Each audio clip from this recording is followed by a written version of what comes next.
Welcome students. आज हमने आपके लिए आपकी क्लास 9th की बुक सेकंड है जो मोमेंट्स, उसके chapter number 4 in the kingdom of fools का शानदार वीडियो प्रिपेयर किया है।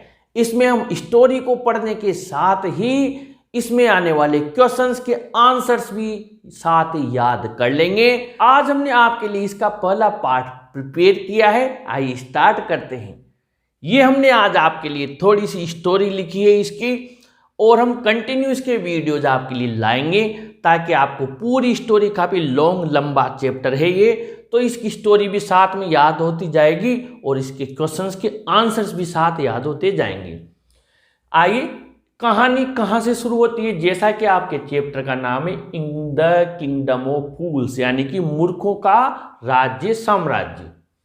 इन the kingdom of fools both the king and the ministers were idiots. पहली बात तो पहली लाइन में ही हमें पता लग रहा है कि जैसे चैप्टर का नाम है मूर्खों का साम्राज्य, और वैसा ही यहाँ पर पहली लाइन हमें बता रही है कि मूर्खों के साम्राज्य में वहाँ का राजा और मंत्री दोनों इडियट्स थे, यानी मूर्ख थे। They didn't want to run things like other things. वो नहीं चाहते थे कि जैसे दूसरी चीजें घटित होती है वैसे ये चीजें घटित हो, यानी वो बिल्कुल उल्टा करना चाहते थे। So they decided to change night into day and day into night। तो उन्होंने निर्णय किया कि हमें तो बिल्कुल दुनिया से उल्टा चलना है, तो उन्होंने एक निर्णय कर लिया कि रात को दिन में बदलना है और दिन को रात में बदलना है।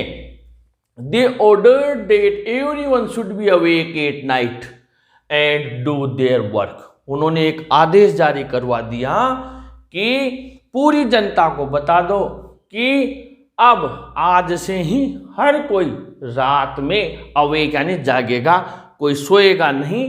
एंड डू देयर वर्क, और जो भी उनका काम है, खेत पर जाना है, मार्केट का काम है, जो भी है वो सब रात में होगा। The people would go to bed as soon as the sun came up. और जैसे ही सूर्योदय होगा कोई भी बाहर नजर नहीं आना चाहिए, सब सोने के लिए चले जाएंगे सूर्योदय होते ही, और शाम होते ही सब अपने काम पे लग जाएंगे।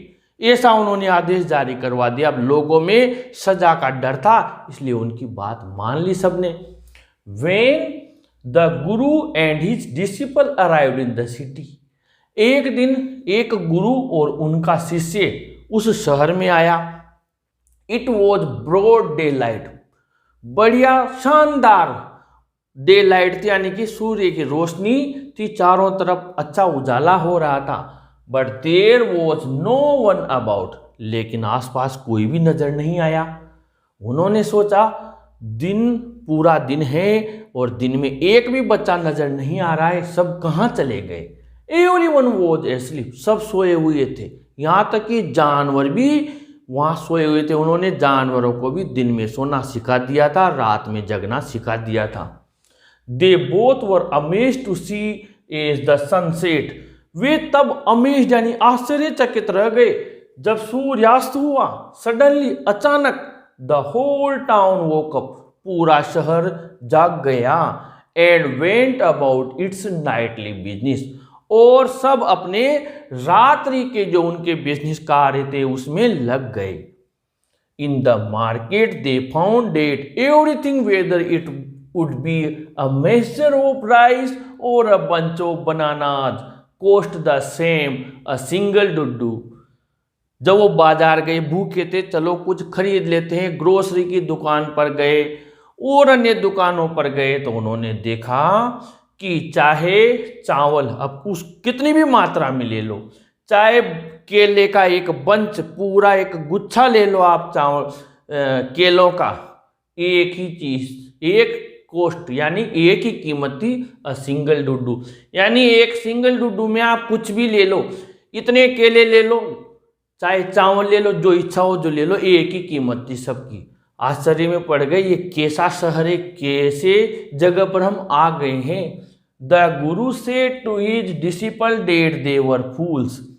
गुरु ने उसके शिष्य से कहा, भैया यहाँ ठहरना ठीक नहीं है, ये मूर्ख हैं। डेट वुडंट लास्ट लॉन्ग, और ये ज्यादा दिन चलने वाला नहीं है, हम मूर्खों में आ गए। And he couldn't tell what they would do to them next, और बता नहीं सकता कि अगले पल क्या कर बैठे, यानी इनमें अभी में फायदा हो रहा है लेकिन हम उलझ भी सकते हैं इन मूर्खों में, यहाँ से चले जाना चाहिए।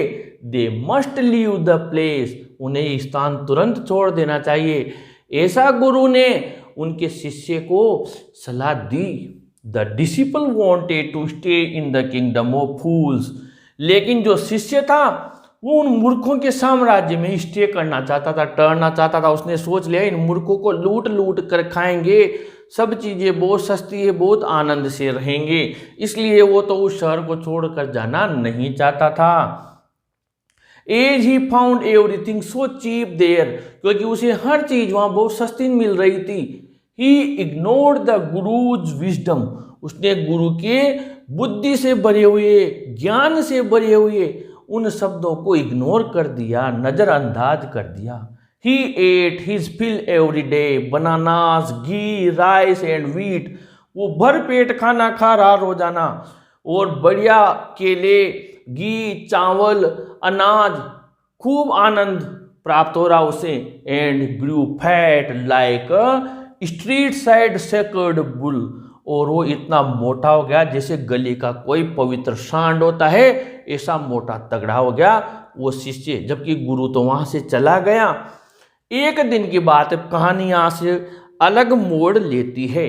One day a thief broke into a rich merchants house, एक दिन की बात है, एक चोर एक अमीर मर्चेंट यानी किसी दुकानदार के मकान में चोरी करने के लिए चला गया। By making a hole in the wall, उसकी दीवार में एक छेद करके और उसके घर में चला गया चोरी करने, एक अमीर सेठ के घर में। When he was carrying out his loot, जब वो जो भी धन उसने वहां चुराया उसको लेकर लौट रहा था और उसी दीवार से निकला जहां से होल करके आया था। The weak wall fell over him, तो कमजोर दीवार थी जो उसने खुदाई करके कमजोर हो गई थी, वो उसके ऊपर गिर गई। And he died on the spot, और वो चोर उस सेठ की जब चोरी करके आ रहा था वो दीवार गिरने से वहीं मर गया। The thief's brother complain the king to punish the merchant, तो उसके मरने पर जो उस चोर का भाई था वो भागकर राजा के पास गया, उससे कहा और कंप्लेन कर दी, राजा के पास शिकायत करने गया कि इस दुकानदार को सजा दो, इस सेठ को सजा दो, for making a weak wall, इस सेठ ने कमजोर दीवार बनाई है। That became the cause of his brother's death, जिस वजह से ही उसका भाई मर गया, और ये दीवार अगर कमजोर नहीं होती तो मेरा भाई नहीं मरता। As he was doing his ancient trade, वो तो हमारा पुराना व्यवसाय करने गया था, ये तो हमारा काम है, हमारे पुरखे भी यही काम करते आए हैं, प्राचीन कार्य है हमारा, और हमारे कार्य में इसने बाधा डाल दी और चोरी करते वक्त मेरा भाई मर गया, इसलिए इस सेठ को सजा दी जाए, ऐसा उसने कहा। ये कहानी बहुत ही ज़्यादा इंटरेस्टिंग है। अभी हम इसके क्वेश्चंस देख लेते हैं, अगले पार्ट में फिर कहानी पढ़ेंगे और फिर उसके क्वेश्चंस देखेंगे। पहला क्वेश्चन समझ लेते हैं। How did the king and ministers decide to change things, राजा और मंत्रियों ने किस प्रकार थिंग्स को बदलने का निर्णय किया। तो ये यहाँ से लेकर पहले का आंसर मैंने ब्रैकेट लगाया हुआ है, यहाँ तक लिख दिया। Question number 2, what are the two strange things the guru and his disciple find, वो कौन सी दो अजीब चीजें थी जो कि गुरु और उसके शिष्य ने वहां पर देखी। तो यहां से लेकर आपको लिखना है, हिंदी मैंने आपको बताई दी, और जहां पर ब्रैकेट बंद हो रहा है वहां तक लिख देना है। क्वेश्चन नंबर 3 है, what are the guru's words of wisdom, most important question है, गुरु के बुद्धिमानी से भरे शब्द कौन से थे। तो ये रहा द गुरु सेड से लेकर प्लेस तक। Question number 4, why did the disciple decide to stay there, शिष्य ने वहीं ठहरने का निर्णय क्यों किया? और इसी का अथवा है प्लस में, count the changes in the disciple, जो परिवर्तन वहां रुककर उस शिष्य में आए वो भी बताइए। तो आपको क्वेश्चन नंबर 4 का आंसर यहां से लेकर लिखना है और यहां तक आपको यहां तक सेकंड बुल तक लिख देना है। Question number 5, how did the thief, या बर्गलर भी आ सकता है, थीफ यानी चोर, बर्गलर यानी सेंधमार, डाई यानी चोर किस प्रकार मर गया था? तो 1 डे से लेकर यहां तक लिख देना है। और मान लीजिए इसमें यह भी हो सकता है कि चोर के भाई ने क्या शिकायत की, ये आपको इसका आंसर लास्ट तक लिख देना है। अगर ऐसा भी कोई क्वेश्चन आता है, वैसे मैंने बनाया नहीं और आंसर तो आपके सामने नजर आ रहा है। तो टोटल 5 क्वेश्चन हमने लिए हैं और ये स्टोरी यहाँ तक पढ़िए। अगले पार्ट में हम इस कहानी को और आगे बढ़ाएंगे और इस चैप्टर के और क्वेश्चन आंसर्स भी साथ ही सोल्व करेंगे। मुझे पूरा विश्वास है कि मेरा ये प्रयास आप लोगों को बहुत अच्छा लग रहा होगा। अगर ये प्रयास अच्छा लगा हो तो अपने इस वीडियो को अपने फ्रेंड्स को जरूर शेयर करें, जरूर लाइक करें और अपने चैनल को भी जरूर सब्सक्राइब करें स्टूडेंट्स। Thank you.